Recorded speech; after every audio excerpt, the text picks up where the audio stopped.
नमस्कार। दीपायन न्यूज़ में एक बार फिर से आपका बहुत बहुत स्वागत है। पीटीएन हेल्थ ये एक ऐसा प्रोग्राम जो हेल्थ से संबंधित प्रोग्राम है।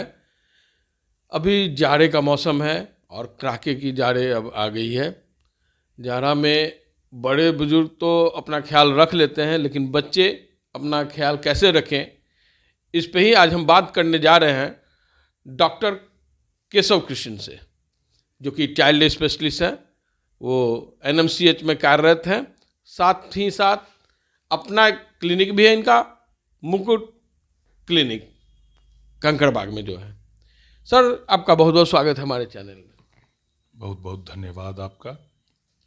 अभी मैं डॉक्टर कृष्णा केशव आप लोगों को पहले नववर्ष की हार्दिक बधाई दे देता हूं और आपके बच्चे स्वस्थ रहें इसकी कामना मैं करता हूं, आप स्वस्थ रहें।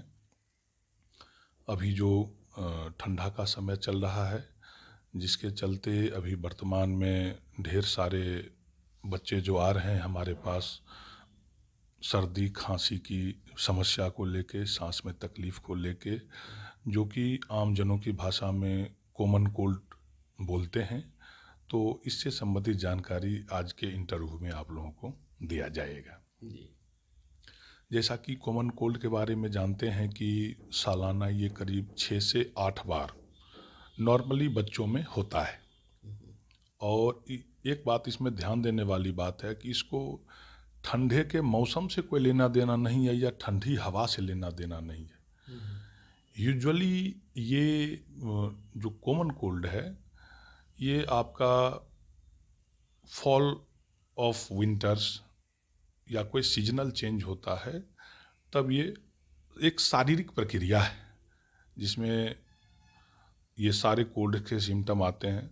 वायरस रिस्पॉन्सिबल है उसके लिए, राइनो वायरस, जो कि मोस्ट कॉमन है हमारे उम्र में, ये बच्चों की उम्र में, हमारे बच्चों में। उसके अलावा आपका कुछ वेरिएंट्स हैं इन्फ्लुएंजा वायरस के, पारा इन्फ्लुएंजा वायरस के। कुछ वेरिएंट्स होते हैं जो कोविड के, जो हमारा कोरोना वायरस जिसको बोलते हैं, तो उसका कोविड का भी वेरिएंट कुछ कुछ होता है जो कि कॉमन कोल्ड के रूप में प्रेजेंट करता है। जहाँ तक सिम्टम्स की बात है, तो सिम्टम्स में 2 टाइप्स का होता है। एक होता है कोविड के चलते कोल्ड और दूसरा होता है आपका कॉमन कोल्ड। तो आप जो इसमें माइल्ड सिम्टम्स जैसे कि हर एक बच्चे में आता है, सर्दी हुआ, रनिंग नोज हुआ, खांसी हुई, जो कि आपका पहला 10 दिन तक, जब भी ये सिम्टम्स आता है पहला 10 दिन तक बच्चों को परेशान करता है। उसके अलावा सोर थ्रोट हो गया। सोर थ्रोट के साथ साथ कभी कभी सांस में दिक्कत बच्चे को आ सकती है, नेजल ब्लॉकेड होगा। और इन सारे सिम्टम्स के चलते loss of appetite, loss of sleep, काफ़ी एंक्सस रहेंगे बेबी, एक्सेसिव क्राइंग, इरिटेबिलिटी, और उसके चलते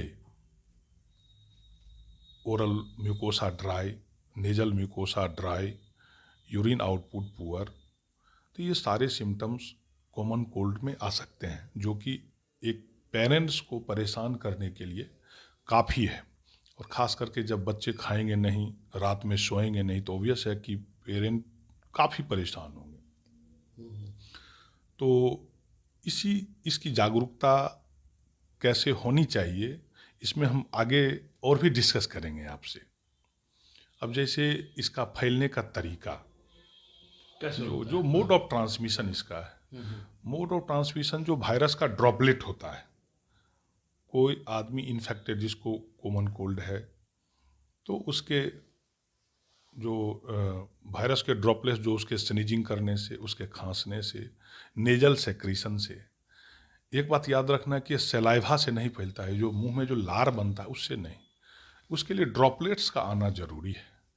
हाँ, ड्रॉपलेट्स का आना जरूरी है, जो कि अगर एक्सपोज कोई पेशेंट हुआ या कोई बच्चा एक्सपोज हुआ, घर में देखते हुए एक कोई आदमी को हुआ, उससे सबको हो जाता है, एक बच्चे से दूसरे बच्चे में हो जाता है। तो इसका फैलने का आज एक्सपोजर हुआ तो 2 से 3 दिन, 4 दिन, कभी कभी 6 दिन में भी ये पेशेंट में, दूसरे पेशेंट में सिम्टम्स आना शुरू हो जाता है। वही सेम सिम्टम्स के साथ fever more than 38 degree centigrade और 100.4 degree Fahrenheit, running nose, oral mucosa, nasal mucosa dry, congestion, reddish. उसके बाद गले का जो ग्लैंड है, लोग बोलते हैं गले का ग्लैंड बढ़ गया, तो लिम्फेडेनोपैथी। तो बच्चों में तो पहचानना भी दिक्कत होता है गले का। हाँ, तो उसके लिए मेडिकल कंसल्टेशन जरूरी है। और उसके बाद लॉस ऑफ एपेटाइट तो होंगे ही, खांसी, नेजल ब्लॉकेट के चलते सांस में दिक्कत। ज़्यादातर जो नियोनेट होते हैं या इन्फेंट होते हैं ज़्यादातर नाक से सांस लेते हैं, नेजल ब्रीदर होते हैं। तो इस तरह के बच्चे को जब नाक में ब्लॉकेड होगा तो उसको सांस लेने में दिक्कत होगी, सांस लेने में दिक्कत होगी, एयर हंगर होगा और ब्रेथलेसनेस होने लगेगा। ब्रेथलेसनेस के चलते दूसरी जो कॉम्प्लिकेशन होती है वो हो सकता है। तो ये सारी चीज़ों पे ध्यान देने की ज़रूरत है। दूसरी चीज़ कि कैसे पहचाने, कैसे पहचाने, ये गार्जियन लोगों को इसमें थोड़ा कंसस होने की ज़रूरत है, परेशान होने की ज़रूरत नहीं है। ज़्यादातर बच्चे आपके कोल्ड के जितने भी हैं वो सिम्टम्स माइल्ड होते हैं, एसिम्टोमेटिक होते हैं। वो घरेलू केयर से, बुखार आया तो बुखार का दवा दिए, सर्दी हुई तो नाक का ड्रॉप दिए। एक बार आप डॉक्टर से कंसल्ट करा लिए तो धीरे धीरे करके वो ठीक हो जाते हैं। अपना शरीर का जो उस बीमारी का जो कोर्स है बॉडी अपना उसको मेंटेन कर लेता है। सप्ताह 10 दिन मैक्सिमम 14 डेज तक में ठीक हो जाते हैं। उसमें बुखार के लिए दवा देनी है, हाइड्रेशन को अच्छे से मेंटेन करना है, नेजल ड्रॉप्स का रोल है ताकि नाक बंद नहीं हो, खांसी के लिए जो ट्रीटमेंट है वो करना है। गार्जियन को दिक्कत कब होगी, जब उनको सावधान रहने की ज़रूरत है। तो सबसे पहली चीज़, अगर सांस में दिक्कत है, उसका ठेठ भाषा में लोग बोलते हैं कि पजरा मार रहा है जी, सबसे बड़ी हाँ, ये पेट मार रहा है। हाँ। तो ब्रेथलेसनेस मतलब सांस की दिक्कत का उसको डिस्निया बोलते हैं। उसका पहचानने का तरीका वही है कि नॉर्मल सांस लेते समय जो हमारा चेस्ट जो बाहर होता है अंदर होता है, उससे शरीर को बहुत बल नहीं लगाना पड़ता। लेकिन अगर सांस लेने में पजरा लगने का मतलब है कि शरीर को फोर्स लगाना पड़ रहा है सांस को मेंटेन करने के लिए। तो ये कंडीशन में डॉक्टरी सलाह की ज़रूरत है, भर्ती की ज़रूरत हो सकती है। बुखार लगातार बहुत हाई ग्रेड बुखार आ रहा हो, यूरिन आउटपुट नहीं हो बच्चे को, बच्चा का कंससनेस जो है सो अल्टर्ड हो या बहुत ज़्यादा इरिटेबल हो, तो इस कंडीशन में इमीडिएट मेडिकल कंसल्टेशन की ज़रूरत है, डॉक्टर से मिलने की ज़रूरत है। और उस कंडीशन में बच्चे को भर्ती कराना पड़ सकता है। भर्ती कराने के बाद जो उसका, इसमें एक चीज़ याद रखिएगा कि लोग अपने मन से एंटीबायोटिक्स देता है जी। वायरल इन्फेक्शन में एंटीबायोटिक्स का रोल नहीं है। वायरल इन्फेक्शन जो आप पंजरा मार कर रहे हैं सर, उसको निमोनिया भी नहीं, निमोनिया का वो सिम्टम्स हो सकता है, लेकिन वो कोई ज़रूरी नहीं है कि निमोनिया हो। निमोनिया का मतलब होता है कि जो हमारा लंग्स है, लंग्स में कंसोलिडेशन होता है, नॉर्मली उसमें हवा भरा हुआ रहता है, सॉलिडिफिकेशन हो जाता है, तो उसको बोलते हैं निमोनिया। लेकिन आपका जो वायरल इन्फेक्शन है, राइनाइटिस ना, ये आपका फेरेंजाइटिस, लेरिंजाइटिस, ये सारा चीज़ आपका वायरल इन्फेक्शन का पार्ट है। तो इवन चेस्ट इन्फेक्शन जो होता है, ये कॉमन फ्लू जो बोलते हैं हम लोग, कॉमन फ्लू का ये सब पार्ट है।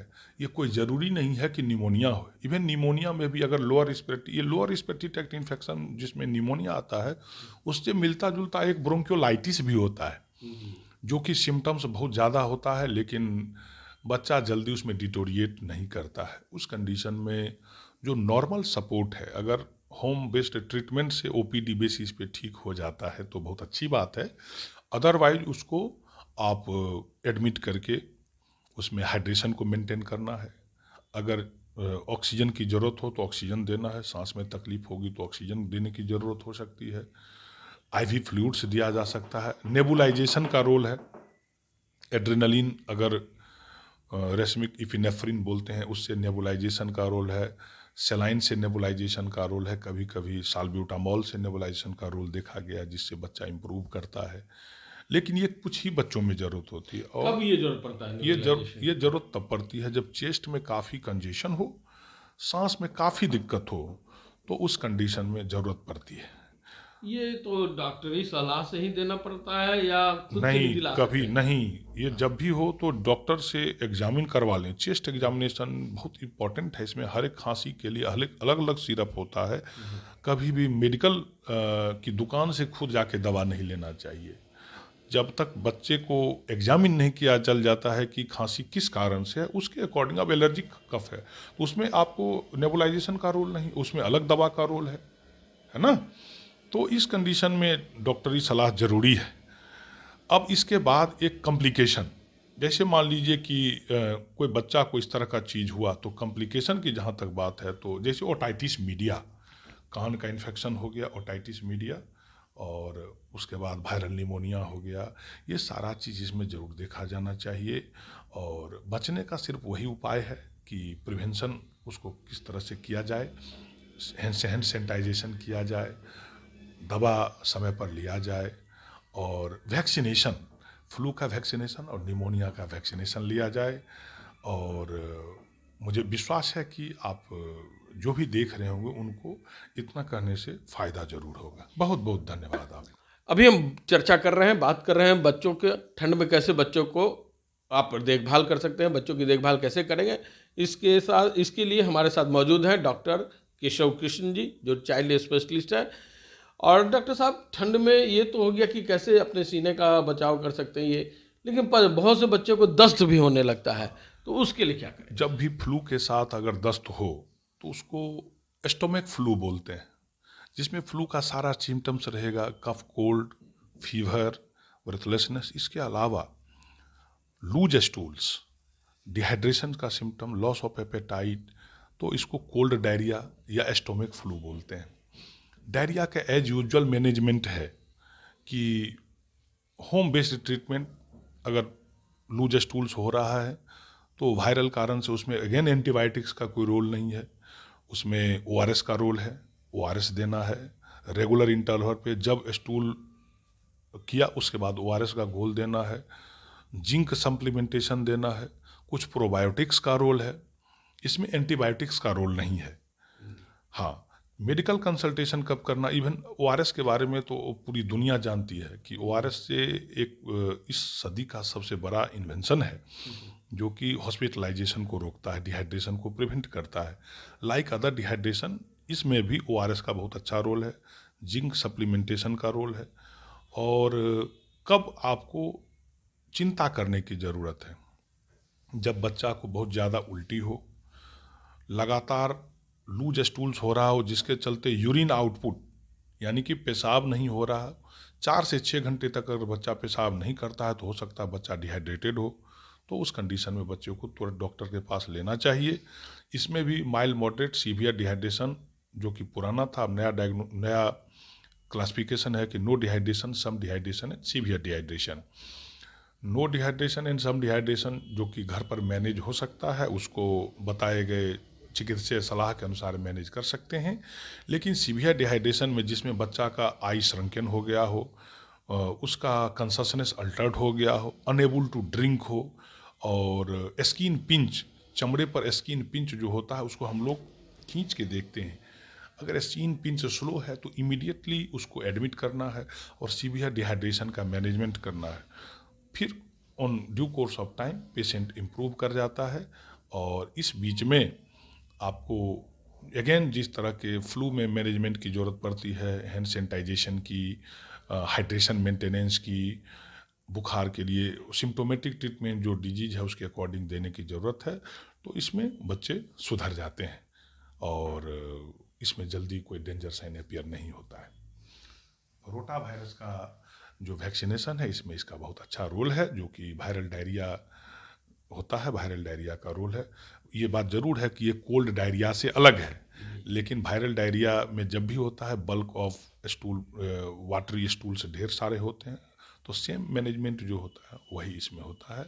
तो इसको स्टोमक फ्लू या कोल्ड डायरिया के बारे में इतना गार्जियन लोगों को जानने की ज़रूरत है। तो उम्मीद करते हैं कि आप बातें समझ गए होंगे, कोल्ड डायरिया और वायरल डायरिया में क्या अंतर है और कैसे उनको अपना प्रिकॉशन रखना है बच्चों के प्रति में। धन्यवाद सर। अगर ये कार्यक्रम आपको अच्छा लग रहा है तो इसे लाइक करें, शेयर करें, कमेंट करें। और खबरों से अपडेट रहने के लिए दीपायन न्यूज को सब्सक्राइब